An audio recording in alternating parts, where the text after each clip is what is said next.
Hallelujah, praise the lord. प्रभु यीशु मसीह के नाम को धन्यवाद हो। प्रभु यीशु मसीह की स्तुति हो। प्रभु यीशु मसीह महान है। प्रभु यीशु मसीह जीवित है। प्रभु ने ये समय दिया है। प्रभु के नाम को धन्यवाद देते हैं, परमेश्वर की स्तुति करते हैं। और मैं कुछ वीडियोस बना रहा हूँ परमेश्वर के वचन के ऊपर, पवित्र बाइबल इसके ऊपर कुछ वीडियोस को बना रहा हूँ। परमेश्वर का वचन क्या है उसके ऊपर, और हर एक वीडियो में मैं दोहराता रहता हूं कि परमेश्वर का वचन हमारे लिए आत्मा और जीवन है। मतलब परमेश्वर का वचन, पवित्र बाइबल, उसमें का हर एक वचन जो है, हर एक शब्द जो है हमारे लिए आत्मा और जीवन है। आज हम उसके ऊपर गौर करेंगे। परमेश्वर का वचन क्या है। भजन संहिता इसका 19 अध्याय 7 नंबर का वचन, बाइबल का वचन कहता है, परमेश्वर का जो नियम शास्त्र है वो खरा है, वो सत्य है।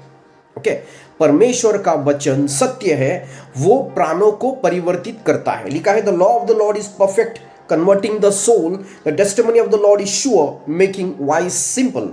द परमेश्वर का वचन जो है, the law of the lord is perfect, परमेश्वर का वचन परिपूर्ण है, वो सत्य है और वो प्राणों को परिवर्तित करता है। हमारा जो प्राण है, हमारा जो मन है, उसको परिवर्तन करने की क्षमता परमेश्वर के वचन में है। परिवर्तन करने की क्षमता परमेश्वर के वचन में है। बहुत सारे लोग अपने मन को बदलने का प्रयास करते हैं, लेकिन अपनी खुद की शक्ति से, खुद के बल से अगर हम मन को परिवर्तन करने का प्रयास करेंगे तो ये संभव नहीं होगा। आपके मन को परिवर्तन करने के लिए आपका प्राण तो, आपका आत्मा तो परिवर्तित हो गया है। परमेश्वर का वचन कहता है, जो मसीह में है वो नई सृष्टि है। कुरिन्थी की पत्री में, मसीह में है वो जो नई सृष्टि है। तो नई सृष्टि हम बन गए। नई सृष्टि क्या बन गई? हमारा आत्मा बन गया, लेकिन हमारा प्राण दिन ब दिन परमेश्वर के वचन के जरिए नया बन जाता है। परमेश्वर के वचन के जरिए नया बन जाता है। तो परमेश्वर का वचन, जो पवित्र शास्त्र बाइबल, हम पढ़ते पढ़ते, अगर हम लगातार पढ़ते हैं, उसके ऊपर मनन करते हैं, केवल परमेश्वर का वचन हमें पढ़ना नहीं है, उसके ऊपर मनन करना है और उसका अभ्यास करना है, उसकी गहराई में जाना है, उसका अभ्यास करना है, उसका मनन करना है। जैसे आप परमेश्वर के वचन के ऊपर मनन करेंगे, परमेश्वर के वचन के ऊपर मनन करेंगे, उसका अभ्यास करेंगे, तो क्या होगा कि आपके विचारों के ऊपर जो है वचन का अधिकार होगा। विचारों में वचन का अधिकार होगा। और जैसा परमेश्वर का वचन आपके विचारों में प्रवेश करता है, दिन ब दिन जैसे आपके विचारों में अधिकार करता है, परमेश्वर के वचन के मनन करने के जरिए जैसे विचारों में प्रवेश करता है। जैसे दावीद भी कहता है, मैं तेरे विरुद्ध पाप न करूं, इसलिए तेरा वचन मेरे मन में मैंने छुपा के रखा है। तो दिन ब दिन परमेश्वर का वचन आप मन में छुपा के रखते हैं, उसके ऊपर मनन करते हैं। आपके विचारों में परमेश्वर के वचन के ऊपर दिन ब दिन आप मनन करते रहते हैं। तो उसके बाद क्या होगा? वो आपके मन में परिवर्तन लाएगा। आपके मन में परिवर्तन लाने के बाद जो है आपके स्वभाव में उसका परिवर्तन होगा। तो परमेश्वर का वचन जो है, परमेश्वर का वचन, उसमें बहुत बड़ी सामर्थ्य, शक्ति है। परमेश्वर का वचन खुद यीशु है। और बाइबल कहती है कि वचन आपके जीवन में जो है, वचन ऐसा परिपूर्ण है, आपके प्राणों को परिवर्तित करके रखते हैं। रोमियो की पत्री इसका 12 अध्याय 2 नंबर का वचन कहता है कि और संसार के सदृश न बनो, परंतु तुम्हारे बुद्धि के नए हो जाने से तुम्हारा चाल चलन भी बदलता जाए।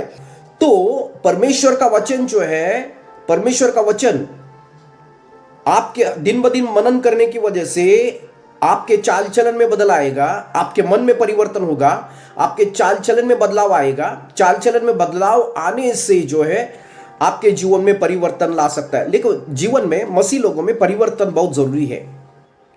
अगर हमारे जीवन में परिवर्तन नहीं है, बदलाव नहीं है, और हम मसीह कहते हैं, तो बराबर नहीं है। हम मसीह लोगों में परिवर्तन होना बहुत जरूरी है, और दिन ब दिन परिवर्तन। और वो परिवर्तन कैसे होगा? वो परिवर्तन परमेश्वर के वचन के अनुसार होगा। जैसे आप परमेश्वर का वचन जो है मनन करते हैं, परमेश्वर का वचन जो है इसके ऊपर मनन करते हैं और अभ्यास करते हैं, और दिन ब दिन जो है वचन को मनन करके अपने हृदय में उसको रखते हैं, हृदय में परमेश्वर का वचन जड़ पकड़ता है, तो उसके बाद क्या होगा? वो वचन आपके जीवन में परिवर्तन को ला सकता है। वचन के जरिए आपका जीवन परिवर्तित हो सकता है, आपका चाल चलन बदल जाएगा। जैसे आप जो है वचन मनन करेंगे, वचन आपके मन के ऊपर राज्य करेगा, आपके सोच विचार पर राज्य करेगा, आपके विचारों में अधिकार करेगा, विचारों में परमेश्वर का वचन रहेगा, और उसके बाद उसका परिणाम आपके एक्शन में आएगा, बिहेवियर, चाल चलन में आएगा। वो चाल चलन आपका बदलेगा, आपका स्वभाव दिन ब दिन मसीह जैसा हो जाएगा। तो प्रभु के नाम को धन्यवाद हो, परमेश्वर की स्तुति हो। प्रभु यीशु मसीह महान है।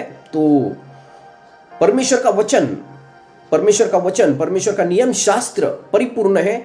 वो आपके प्राणों का उद्धार कर सकता है, वो आपके प्राणों को दिन ब दिन उसको बदल सकता है, उसको चाल चलन में बदलाव ला सकता है। तो परमेश्वर आपको आशीष दे, प्रभु आपको आशीष दे, बहुतायत तौर पर आशीष दे। दिन ब दिन तौर पर हमको परमेश्वर के वचन के ऊपर मनन करना है, अभ्यास करना है ये अंतिम दिनों में, और प्रार्थना में लौलीन रहना है, प्रार्थना लगातार करना है। दो चीज आपके जीवन में बहुत इन दिनों में बहुत महत्वपूर्ण है। एक तो परमेश्वर के वचन के ऊपर मनन करना है, अभ्यास करना है, और दूसरी बात जो है हमें जो है प्रार्थना में लौलीन रहना है। तो प्रभु आपको आशीष दे, परमेश्वर आपको आशीष दे। Praise the Lord.